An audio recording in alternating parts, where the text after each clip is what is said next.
Ride गर्नु एकदम मजा आइरहेको छ। हेर्नुहोस्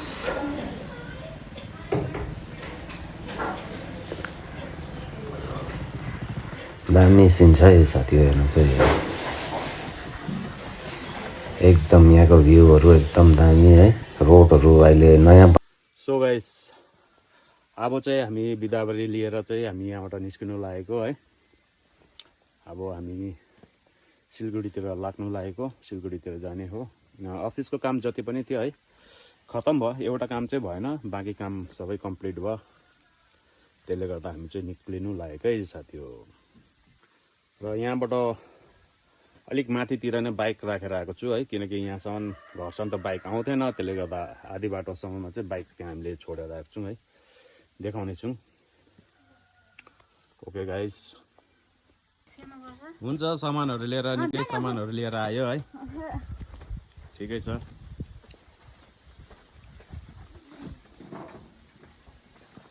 ल्या पुरा सामान। ओके, माथिसम्म त बोकेरै जानुपर्छ, बुझ्यो।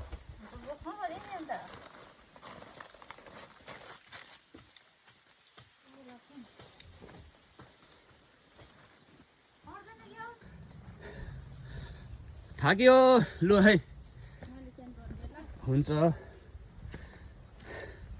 घरबाट उकालो लागेको दामी भएको छ है, जे होस्। त्यो तिमीहरूले रोपेको सागहरू भयो, यो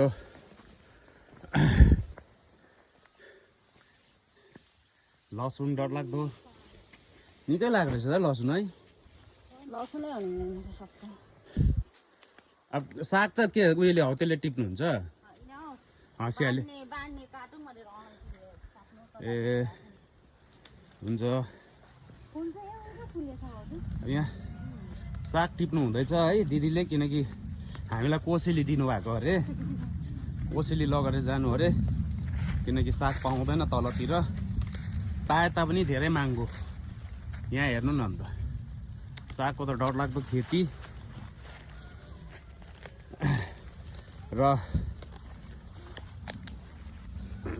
सम्पर्क गर्नु पर्यो यहाँनिर है सागहरूको लागि चाहिँ। यो अस्ति रोपेको होइन, बाक्लै रोपेछ नि त। यो त रातो खालको साग रहेछ।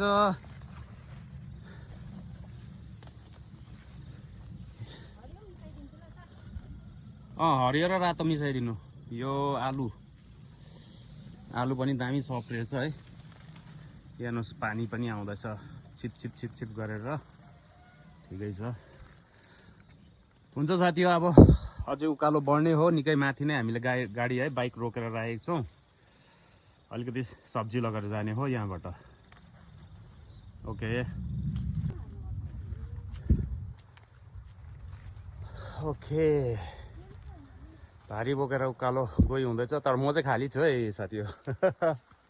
म चाहिँ खाली। यहाँ हेर्नु त हाम्रो कुच्चो अम्लिसो, एकदम कुच्चोहरू पुरा पाकिसकेछ है यतातिर, पुरा छ कुच्चो त हाम्रो। यताउति हेऱ्यो माथितिर हेर्नुहोस्, कुच्चो कुच्चोको झ्याङ पुरै छ। सिम्बोले पनि पाकिसकेछ, खुन्ने बेला भएछ है। कुच्चो चाहिँ काफी रहेछ यहाँनिर, अम्लिसो। अलैँची, अलैँचीले फुल फुल्दो रहेछ अहिले घरि। हेर्नुहोस् अहिले चाहिँ फुल फुल्दो रहेछ। यता पनि पानी लगाएको रहेछ, पानी आउँदैछ। ल आइपुग्न आँट्यो अब बाइक राखेको जग्गा। लु आइ त पुग्यो है। अब यहाँबाट चाहिँ र पनि अहिले अफ रोडै छ।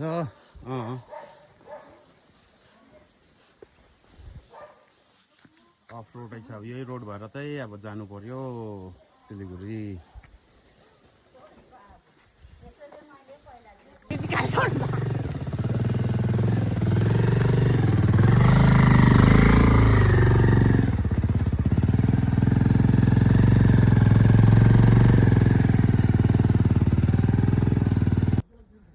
र साथी अहिले चाहिँ हामी माथि कफेर भन्ने जग्गा है कफेर भन्ने जग्गा आइपुगेको छौँ हेर्नुहोस्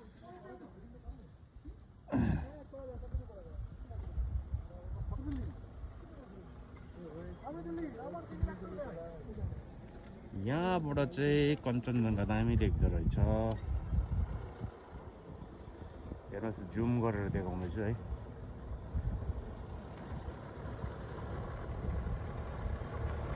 कञ्चनजङ्घा त दामी देख्दो रहेछ साथी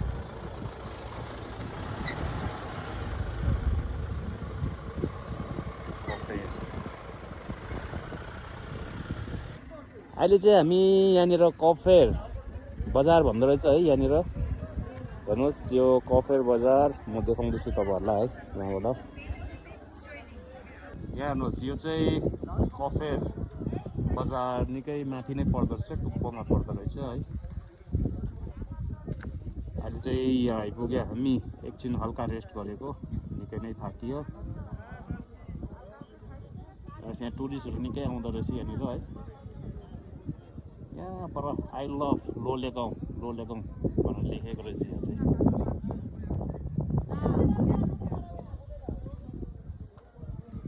धेरै टुरिस्टहरू आउँदो रहेछ है यता होटलहरू पनि निकै एभाइलेबल रहेछ ओके अब फेरि हामी अघि बढ्नेछौँ र अहिले चाहिँ हामी निस्किसकेको छौँ है जाँदैछु हेर्नुहोस् रोड कति दामी छ एकदम राइड गर्नु एकदम मजा आइरहेको छ हेर्नुहोस्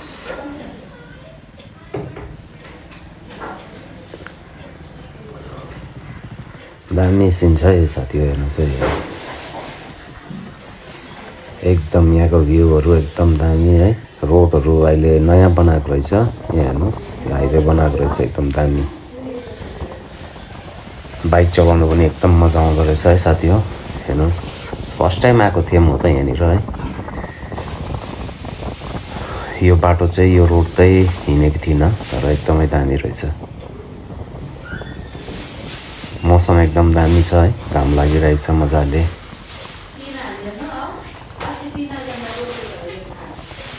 यहाँ हेर्नुहोस् टर्निङहरू कति ठुल्ठुलो टर्निङ बनाएको छ दामी एकदम मजा आएको छ बाइक चलाउनु त एकदमै मजा र साथी हो अब हेर्नुहोस् है तपाईँहरूलाई चाहिँ एउटा यो त नयाँ ब्रिज बनाएको रहेछ है अब यसको नाम त थाहा छैन र पनि सबैले सेलरोटी ब्रिज भन्दो रहेछ है हेर्नुहोस् कति दामी छ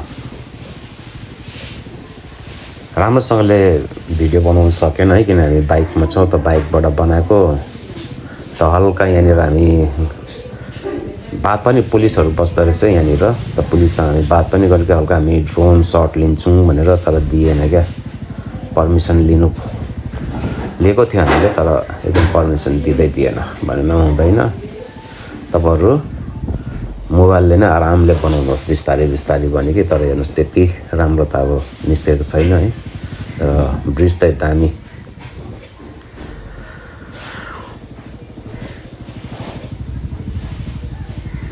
टुरिस्टहरू पनि धेरै आउँदो रहेछ यहाँनिर धेरै टुरिस्टहरू छ यहाँनिर माथि दोकानहरू पनि धेरै रहेछ है टुरिस्टहरू आउँदो रहेछ घुम्दो रहेछ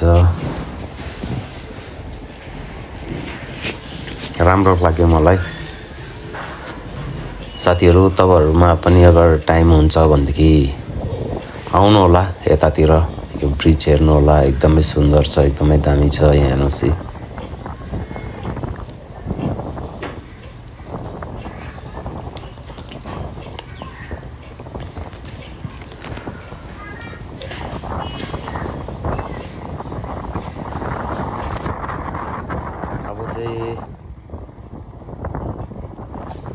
केही टाइम पनि ढिलो भइसक्यो साँझ पर्न लागिसक्यो सूर्य घाम पनि अस्त हुन लागेको छ है साथी हो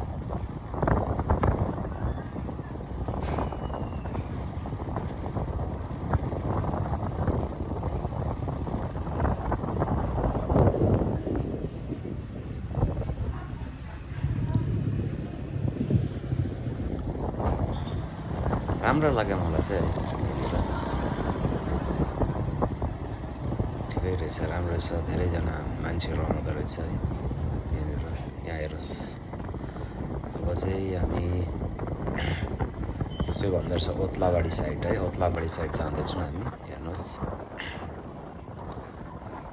धेरै ढिलो भइसक्यो, थकान भइसक्यो। हेर्नुहोस् अन्धकार,